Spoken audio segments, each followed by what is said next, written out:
So you were asking, how do we do it, right? Here's my one practical slide for you. Okay. Thank you. You're welcome. So here are some suggestions about when to incorporate it. All right, so we did the scenario of a morning meeting. So when we were talking about the Tibetan daycare does it first thing in the morning. Always a nice way to set the tone. Have a little brief meditation or something in the beginning of the day. Excellent for transitions.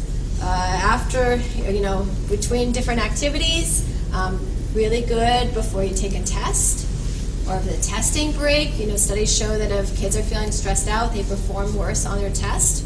So by relieving anxiety and doing maybe help grounding themselves, they'll perform better. Really great before MCAS that are all going on right now, right?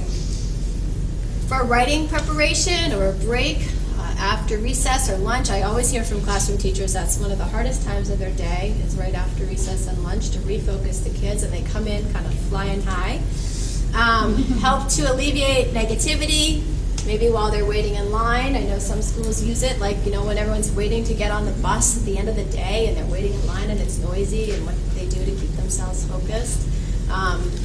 And then just kind of sprinkling it the way we talked about reading the energy of the room. Whenever you're noticing that focus and attention is diminishing, just kind of have it another tool in your toolbox in your back pocket, pull something out. Oh yeah, this isn't going the way I want. Let's refocus.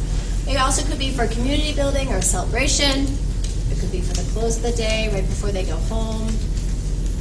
Lots of different places. I like to think about it as maybe trying to implement it as a ritual. Whether that be whenever you are able to, depending on your environment, but it's something that happens consistently at a certain time of day, every day, so there's reliability of it, and also time to introduce new material.